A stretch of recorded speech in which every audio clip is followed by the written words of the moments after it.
yours. Okay.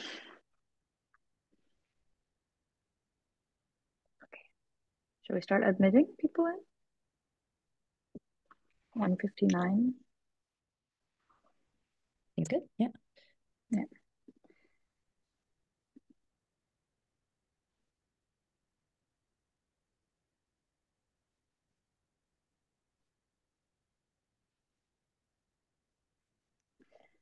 Hello, everyone. Welcome.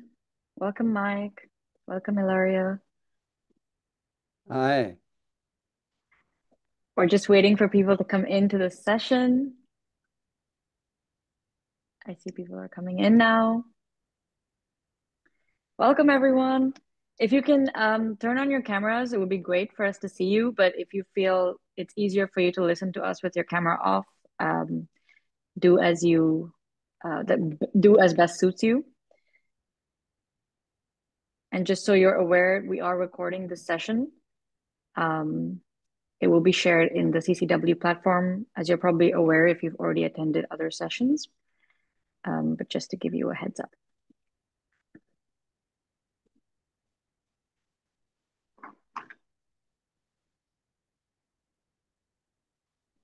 All right, I think, Eva, we can begin. And I'll let people in. All right. Let's get started. Well, first of all, welcome to our session today, and thank you so much for joining.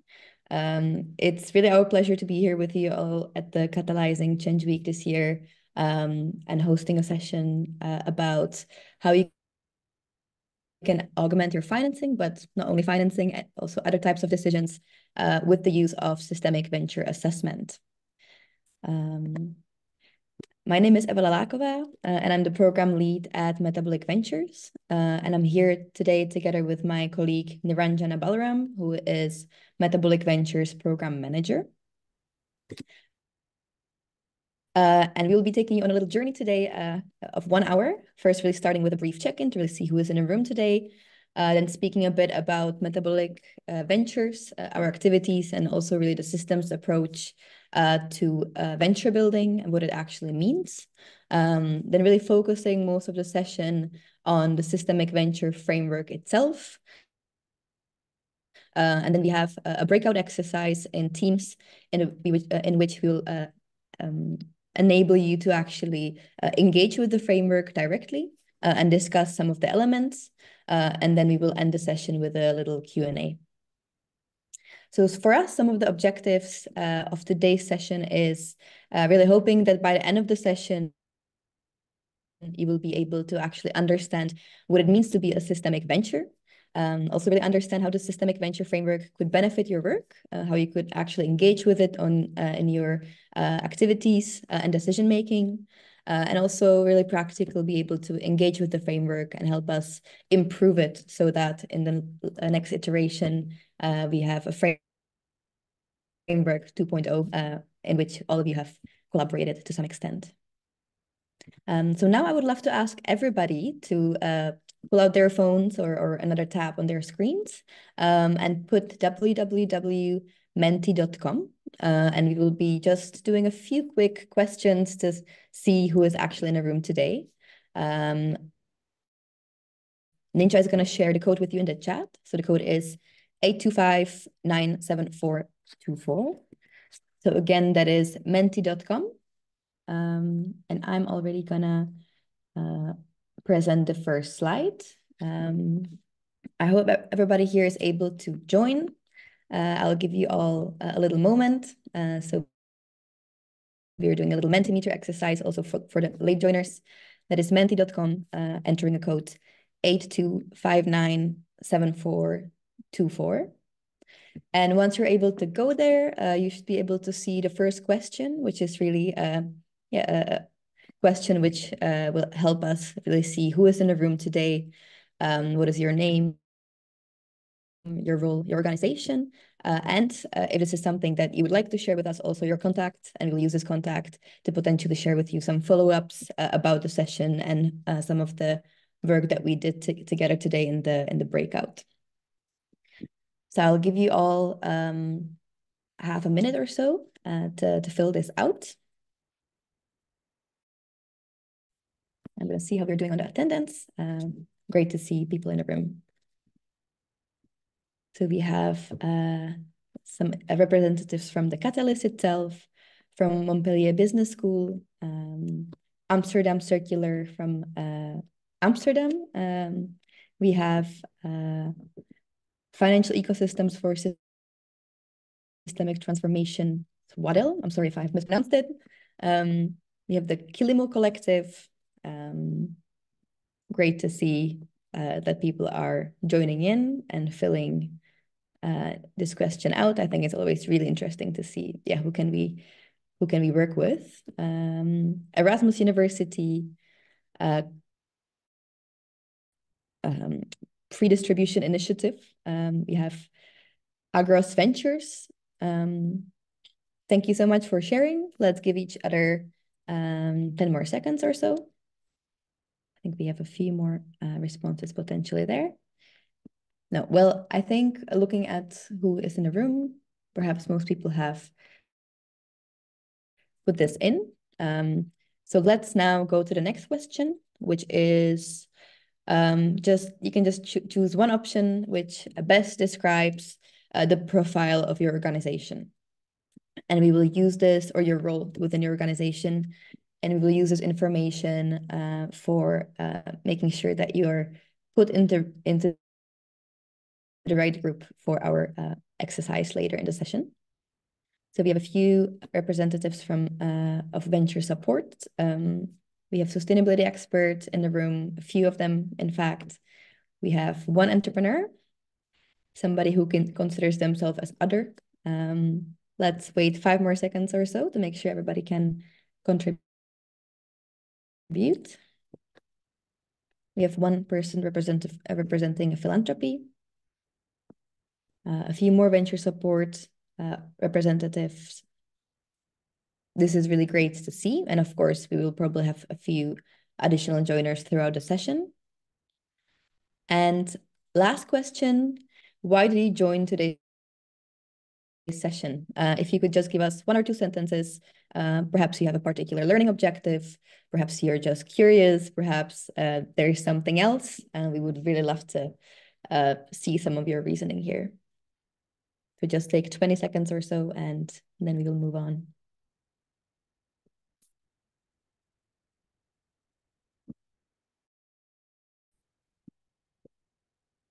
I'm sure that everybody is typing.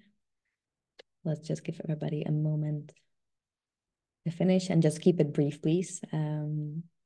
Any keywords, 1-sentence responses are just fine. Lots to learn on the financial system side, how to best know how to support systemic measures with financing and other activities. Blending philanthropy and entrepreneurship for systemic change. Indeed, very relevant for what we're here for today. How to add systemic into everyday practice. I love your inputs. Thank you so much for all your contributions, and anything that you might have submitted a bit later, we'll make sure to look at after the session. Without further ado, I'm going to get back into our presentation because we do have a fairly busy schedule. So let me first just very briefly speak about Metabolic. This is the umbrella organization based in Amsterdam, Netherlands, from which Metabolic Ventures span out of. And together, Metabolic really sees that a new economic model is truly necessary, one that is regenerative and circular by design. And this is also really mission of Metabolic at large, to transition the global economic system. And this is systems thinking approaches, together with sort of data-driven approaches and science-based approaches, is really at the heart of all of the activities of Metabolic, really taking a more integrated, holistic view of the social and environmental problems that we are facing. And we do that really through taking an ecosystem approach to work. So as you can see here on the graphic, we have our largest practice, Metabolic Consulting, which works with the largest players across the globe, from industry, but also from cities and governments. We have our think tank, Metabolic Institute, really working on long-term research problems to be able to bridge knowledge gaps that we see most prominent. We have our software team, which automates lots of the decision making that we do, but also really allowing others to use better tools for making better decisions in their day-to-day practices. We have our foundation, which works on global south, global north knowledge transfer, currently based in Aruba. And lastly, we have Metabolic Ventures, which I'll be speaking about in just a moment. And you can see that on the edge, we have a few ventures orbiting around our ecosystem. And these are some of the organizations that we have founded over the years of our existence that are currently independent spin-offs. That is Spectral Energy, Dayrise, and Fresh Ventures Studio. Ourselves, Metabolic Ventures, is a nonprofit foundation which really takes this structured approach to building organizations that can have or have the potential to have more transformative impact. And we really see our role as largely enablers, really enabling others in the venture building sphere, be it entrepreneurs, venture support organizations, or financiers, to work on systems, entrepreneurship, and innovation. And a bit more specifically, our mission is really to empower this ecosystem to drive systems change towards sustainable and just society through working with startups and innovations. And in terms of our work, we sort of have a few different pillars on which we focus on. First, really building, exemplifying ventures ourselves. Second, developing innovation ecosystems that support the growth of systemic ventures. So really connecting lots of stakeholders, be it through innovation programs, venture studios, or other initiatives. And lastly, we have lots of educational and capacity building activities, working with different stakeholders, from financiers to activists, NGO leaders, or entrepreneur support organizations, to really embed systemic approaches to what they do on the day-to-day. An example from our portfolio already mentioned is Fresh Venture Studio, which is a mission-driven venture builder, which we have co-founded, really focus on transforming the food system.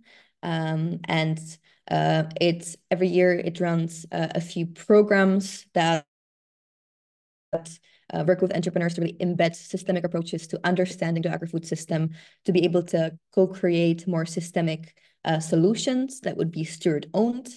And from the most highest potential solutions and organizations that we see coming from the programs, then enter our studio, which is a flexible studio in which we work with ventures in 2 to 3 year periods to help them achieve product market fit, early signals of systems change, and also follow-on funding.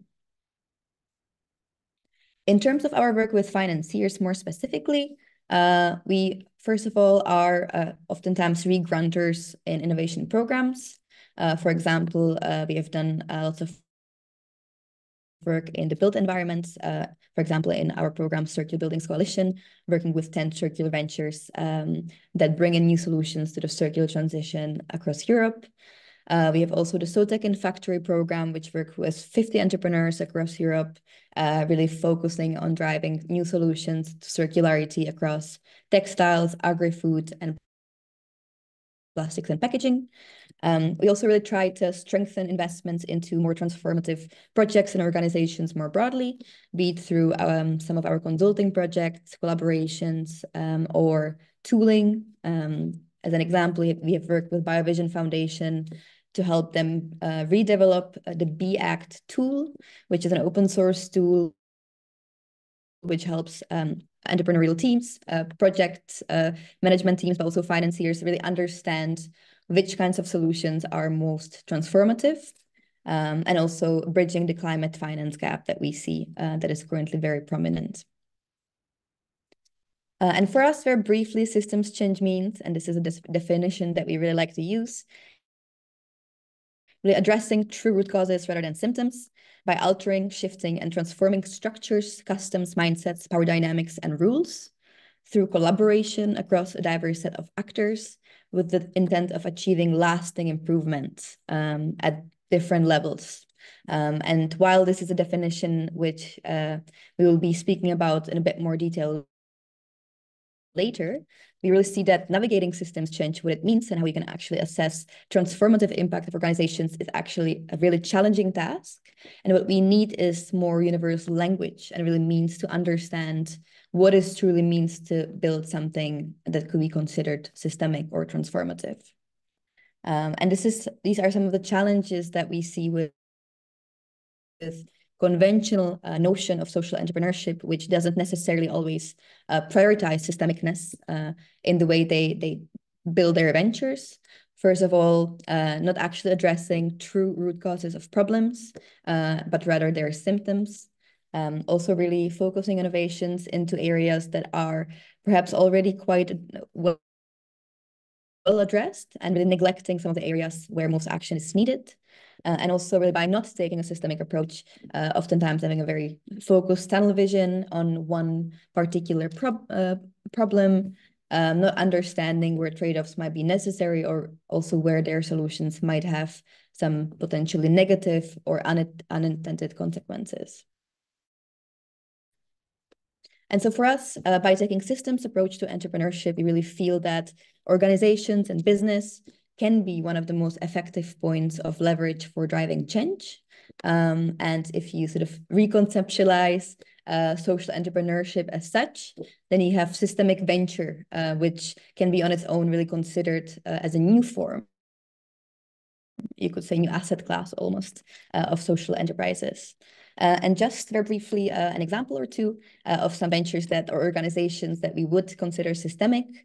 You have post-growth entrepreneurship, which is an NGO which really reframes business as a form of activism and really embraces flat growth curves, really rejecting the need for traditional exits in the investment world.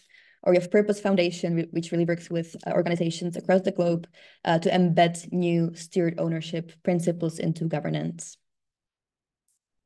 And so a very brief bridge to the next section of our presentation is really the core of why we're all here today, which is Metabolic Ventures Systemic Venture Framework, which is a framework that we have developed over the years of our activities, where we really try to embed systems thinking as an approach to how other organizations and also ourselves can design more systemic organizations, assess what's already there, improve existing solutions, and also make better decisions around funding and other activities related to supporting these types of organizations. And so this framework, or SFV, my apology, really presents some of the key criteria or pillars that some of these more transformative organizations actually have in common.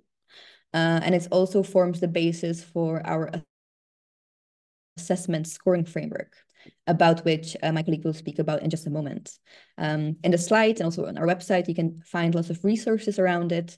And for us, it's this continuous work in progress. We really continuously try to evolve this framework, add additional pillars, reframe what's already there to make sure that it really is fit for purpose and fit for many different organizations to engage with. And this is also part of the objective for our session today.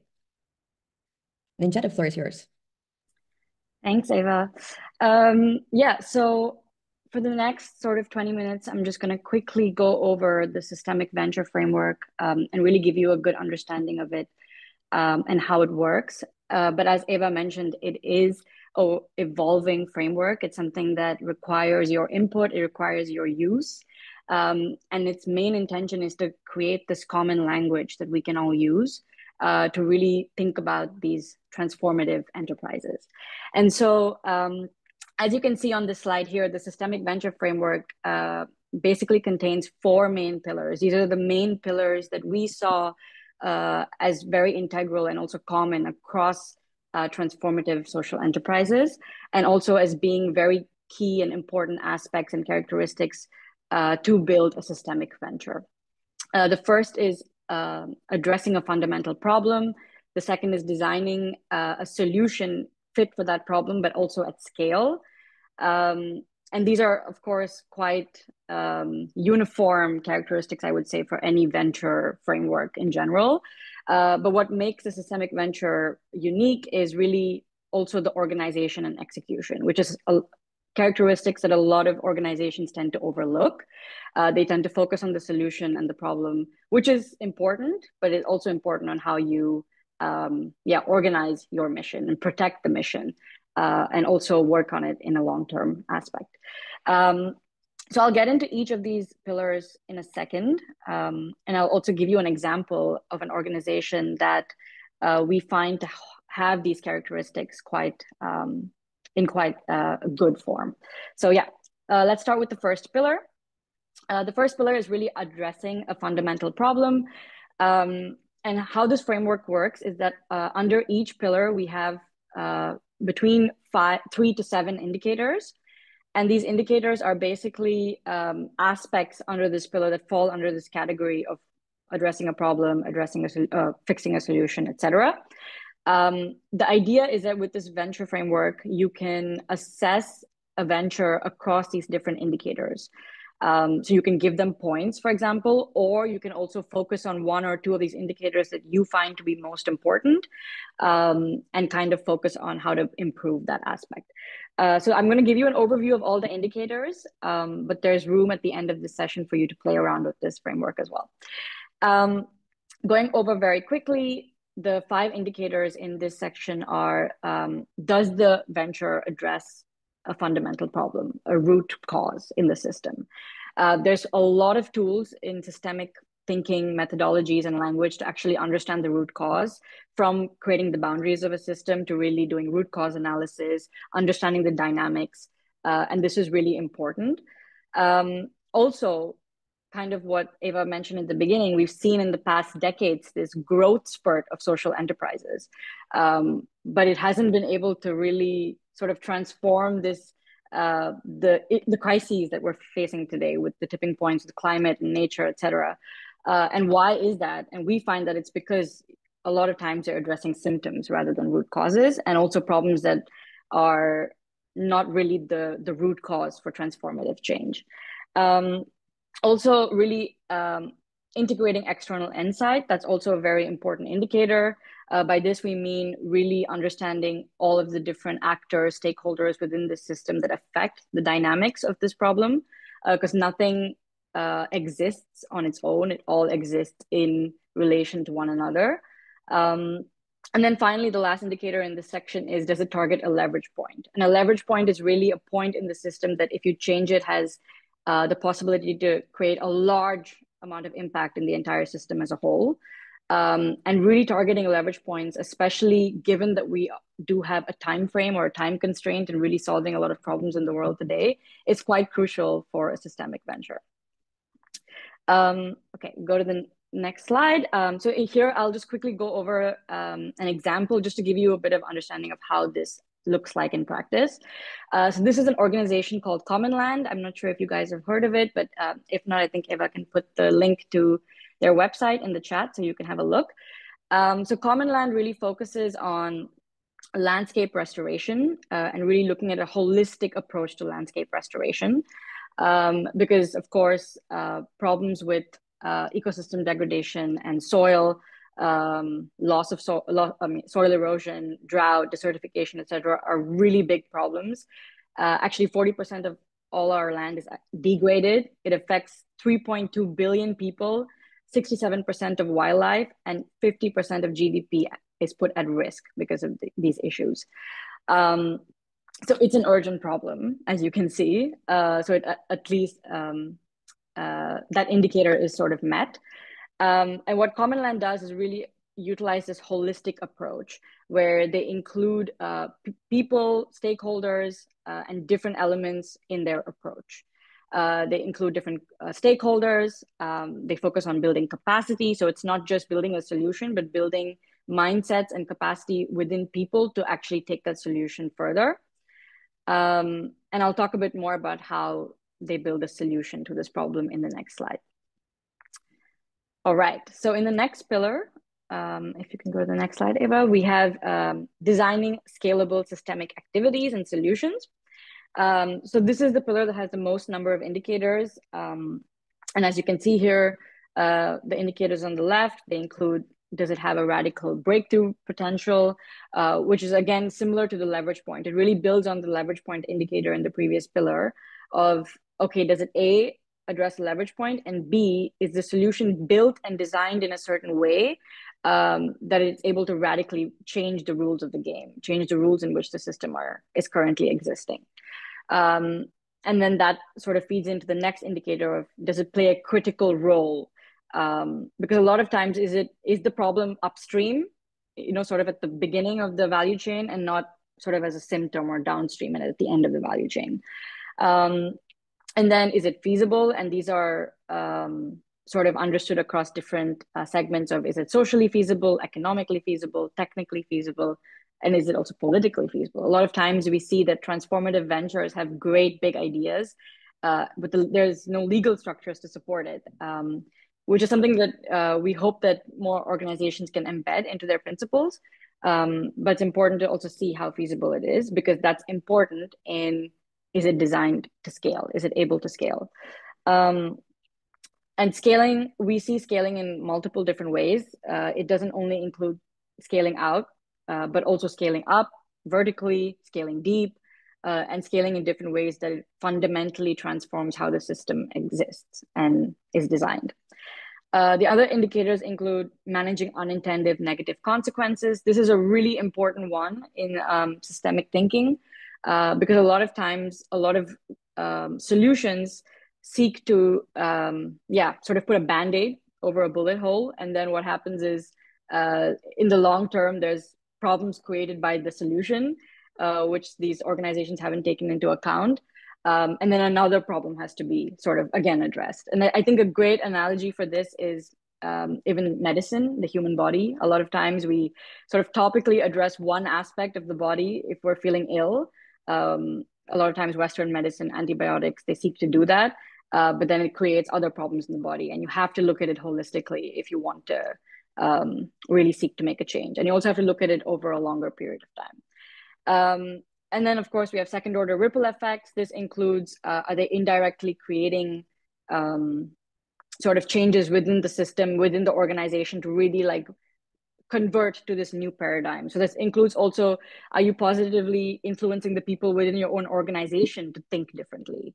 So you're not just sort of robots building this mission, but really are people also sort of, forced to think a bit differently when they are part of the solution. So that's an example of a ripple effect. And of course, last but not least, aligning the revenue and the impact models.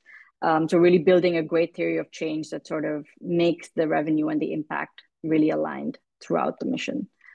And if we go to the next slide, I'm just going to keep an eye on time because I know that we have a full agenda for you today. So for Common Land, a great, which is the example that we are using, what they do is they've actually developed this methodology called the 4R returns methodology. I won't talk about it too much in detail due to lack of time, but what's really important to note here is on the left-hand side is that they've really made it an example where not only different actors can use it across different social, cultural, geographical contexts, but it's designed for replicability, but it's also designed to, really cater to different geographies and really become tailored and context dependent. And the 4R methodologies itself is really designed to not only affect soil, but also affect all the actors that are affected by the soil. So people, so you see in the 4Rs, the return of inspiration, the social returns, the natural returns, as well as the financial returns. Okay, let's go to the next slide. I think the last two pillars have less indicators, so we can breeze through them a bit quicker. The third pillar, is really designing the organization to achieve mission. So the indicators here include, does the organization have an explicit mission to change the system and to drive systems change? Is it mission protected? So this includes governance models and finance models that actually protect and embed the mission into the organizational design. So for example, steward ownership is a great example of mission protected organizations where stewards really hold the future for the organization. But there are multiple other different organizational mechanisms, governance mechanisms that can be utilized to really protect the mission. A foundation, for example, is also a great way to protect the mission. Is it distributive by design? By this, we mean, do all sort of beneficiaries of this solution sort of get equally benefit? Do they equally benefit, including employees, for example? So how is like the benefits of this solution distributed across the organization, across stakeholders, across partners, etc.? Is the impact strategy aligned in the long term? So is there a long-term strategy that really aligns with impact? This also goes back to the previous indicators of really looking at these negative unintended consequences that a lot of times we cannot see now, but will emerge later. And of course, measuring impact, that's really important. And there's this, I think also having a really good, robust impact measurement and monitoring system is quite important to really make sure that you're sort of moving in the right direction. And then if we go to the next slide, so again, going back to the example of Common Land. So Common Land really does have an explicit mission to drive systems change. And again, while I go through this example, what's important to note is that you can assess this differently. The systemic venture framework is really a qualitative assessment tool. And you maybe people in this room will assess the different indicators differently, but it's really dependent on the information that you receive from the organization, what you see on their website, what you see in their business plan, what you see in their organizational structure. And this is what we see from Common Land. They also have mission-driven governance, so they have a foundation in place that protects their mission.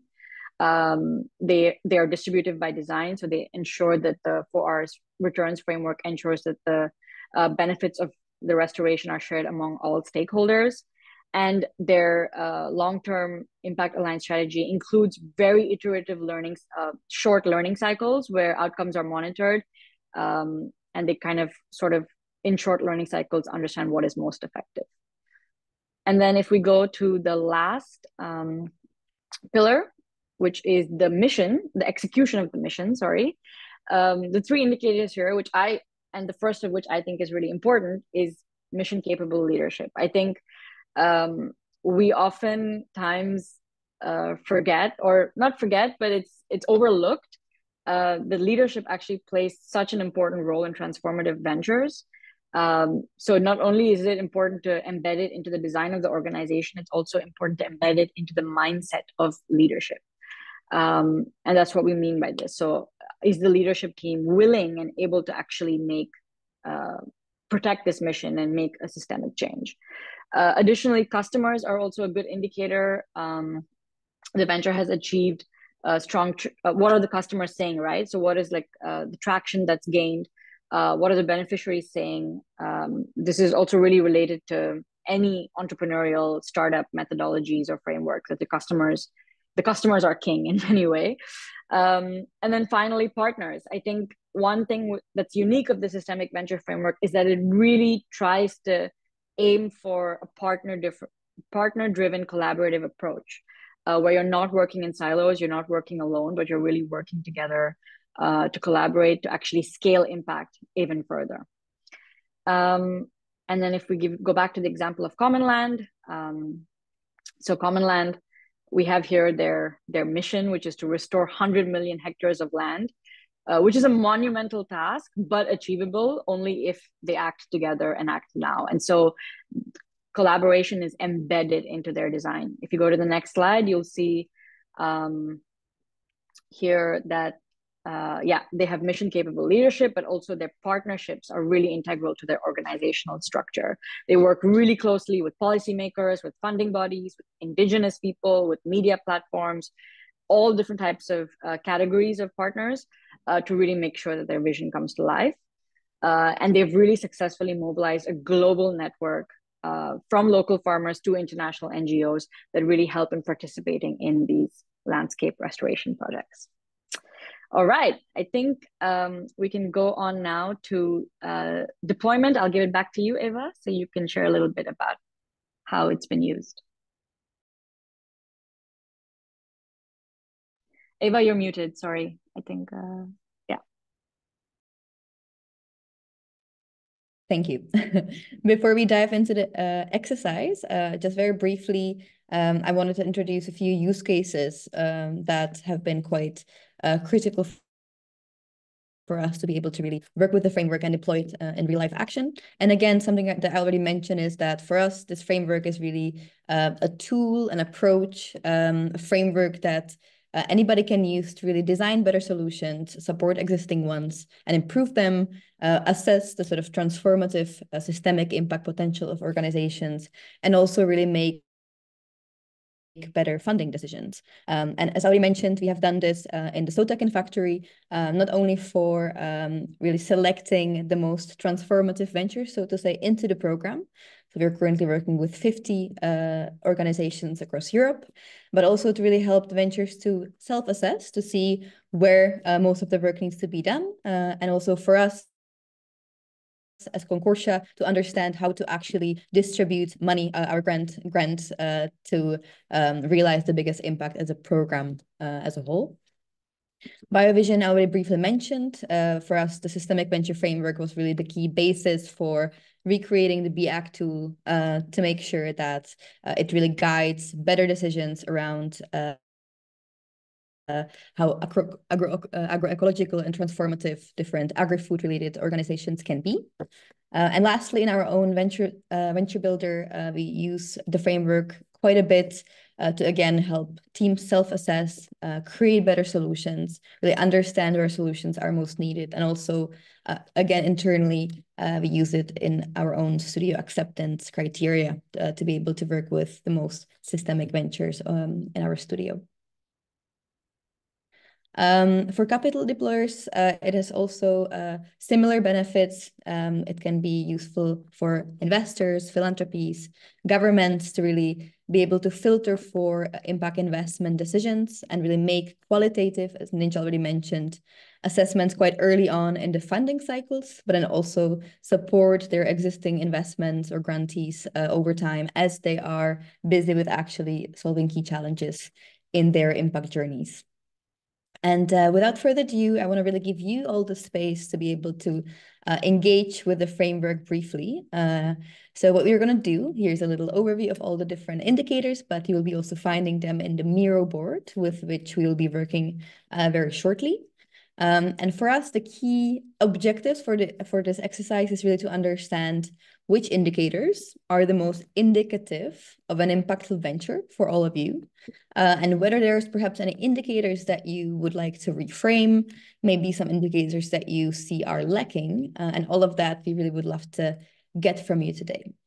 So you will be split into breakout rooms. Ninja is, as we speak, going to be inviting you into groups very shortly. And these breakout rooms will be really based on your role, your organizational type. And you'll be able to really choose a few indicators from the 20 that, in your view, really could contribute to your ability to increase impact with your funding, but also other types of activities. If you're a venture builder, it could be, again, maybe better selection processes or better capacity building activities to focus your activities into relevant areas where entrepreneurs might be currently lacking. And then also we really want to make sure that you have a bit of time as a group to discuss all of that. So I'm just going to very briefly share my screen here to show you the Miro board in which you will be working. Make sure to look in the chat and before, don't join the breakout just yet. I'll just very briefly show you how all of this works. So once you get in the Miro board, you'll be able to see on the left-hand side an overview of all the indicators if you need to refresh your memory. And we have a very quick sort of few steps that we will ask you to follow. First, make sure that you choose the right group in which you will be working. So that be it impact investors, philanthropy representatives, that could be entrepreneurs, for example, or any other types of funders, and venture support organizations. So you'll be working in your own space. And in the first step, which please make sure to spend about 3 minutes, choose 3 indicators. You have 3 votes each, which in your view are most important when it comes to, again, sort of systemicness, assessing systemicness of enterprises and being able to allocate perhaps more systemically your different funding decisions. In the second step, you will be as a group discussing briefly, can we actually agree on 3 indicators that we, as representing a particular organization type, would all agree that are most important. So you'll be able to choose 3 and leave them here in the space.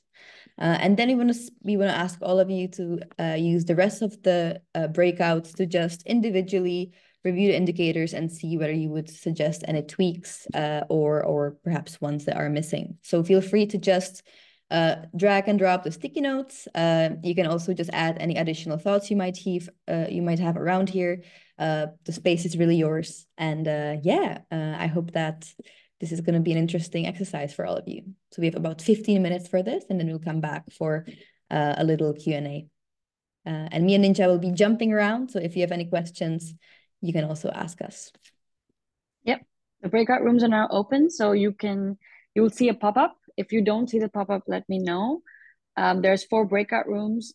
Please self-assess which one best suits you. And you can click on join and join them right away. If you have any troubles joining a room, please let me know.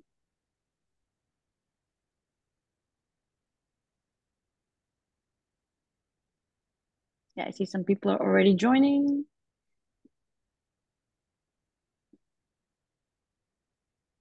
Great.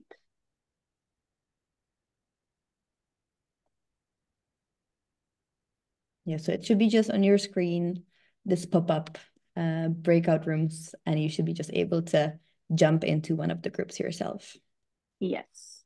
And if you don't see, there's 3 dots at the bottom that says join a breakout room, and you should be able to use that as well. All right. Mike, all good? Do you need any support? You're muted, Mike. Just I think I've got it. I'm in the process of voting right now. Okay, great. You can already join the breakout room because then you're in the room with the other people. Yeah. Oh, okay. Where do I do that? Let's see. So in the bottom of the screen, you'll see 3 dots. Yeah. And it says join a breakout room, and then you should see the different options, and you can pick the one that Okay. best supports you. Okay. Okay. Thank you. No worries. Guy, do you have any issues with joining a breakout?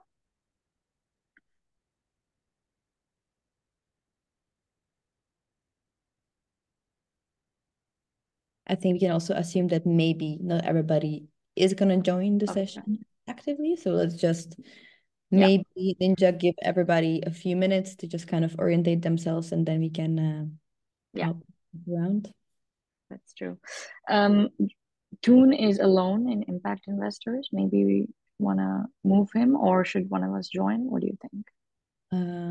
Good one. Yeah. Maybe we should join him. One of us should join Yeah. him. Yeah. Should I do that? Yeah, that would be good. Then I can just check the breakouts in case there's something. All right. So back here, Ninja, at 55 sharp, right? Yeah, 55 sharp. Okay. Cool. See you. I think Ninja also one practical aspect. If we get lots of questions. I think I need to stop. Oh yeah, great. Welcome back, everyone. Let me just share my screen. I think people are still returning. All right.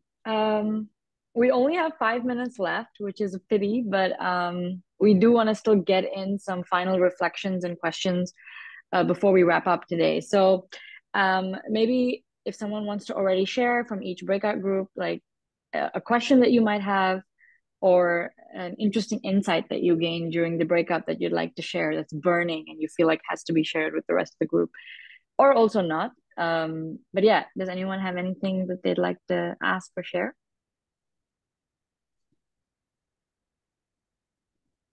Was it more confusing? Did it help to work in breakouts? Did you find synergies with other people in your breakout, or did everyone have sort of different votes and ideas?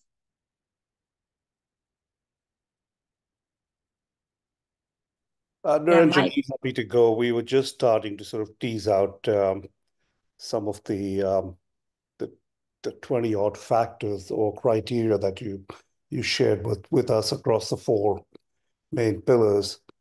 And we were just starting to sort of get into that conversation about the linkage and how do they all line up. And we had a good discussion around um, addressing the urgent problem and how that's so related to understanding the root causes. But similarly, we had something around the leverage points, and we were just getting into a discussion around does identifying the root causes naturally lead us to trying to identify the leverage points. And that's where the breakout room cut off. But I think it's a conversation that I think is worth continuing outside of this session. Amazing. Thanks, Manoj. And yeah, that's a really interesting question. How do those two sort of work together? And I hope you can reach out to people after as well and continue the conversation, or continue it with us as well. Mike, I saw that you had unmuted yourself. Is there something you'd like to share? Oh, Manoj and I were together in the same group. I guess I would love to tell you that this idea of targeting the leverage point is a really powerful one, and it's actually an inspiring idea, and I'm dwelling on what is a leverage point in certain situations, and how do you target that leverage point? I really love the idea of trying to find leverage points, key big dominoes that if you can, make progress in an area that lots of other dominoes would fall. I love that idea. Amazing. Well, we can also share with you guys after the call some really interesting resources about leverage points and other sort of terms that we mentioned in this call. There's some really good reading around it as well if you're interested, Mike. Happy I to would share with you. love that. Great, great. Well, okay, I think that's it for now. Because we only have a minute left. If you guys still have questions, we will send a follow-up email to everyone, just to give you, again, some additional resources, links that are relevant, and also if you need any questions clarified, we're happy to answer. Niranjan, Um, do you mind also just sharing the chat? I didn't actually copy everything, just didn't save the chat. If you can just share that too. yeah, sure. Will do, Manoj. All right. Then I think just wrapping up and moving forward, I think the call to action for today is that you are really inspired, hopefully, to explore experimenting with the framework in your own work and activities, bringing it to your own organizations, bringing it to your own sort of day to day, and seeing how you can further evolve it. Feel free to reach out to us for a further conversation if you have questions around this, you want to better understand certain things, see how we can work together. You can reach out to us via LinkedIn. And also, just as a FYI, Metabolic is speaking at Circularity 24, which is an event in the US, I believe, around circularity. And some of our colleagues have a session there. We will send the link in the chat as well. And feel free to join that session as well if you'd like to hear us to continue speaking around this topic. And yeah, I think with that, I'd like to thank all of you for your time, taking out an hour from your busy schedules to come and be a part of this conversation. We really hope that, we can continue to create this common language around this topic. And thank you so much again. Bye, everyone. Thank you. Thank you. Best session so Thanks, far. Mike. Yeah. Thank you. Thank you. That's Thanks. a great compliment. Thanks, Mike. I want to try to find you guys on LinkedIn, and we'll connect. Let's do I it. sent the LinkedIn in the chat. You can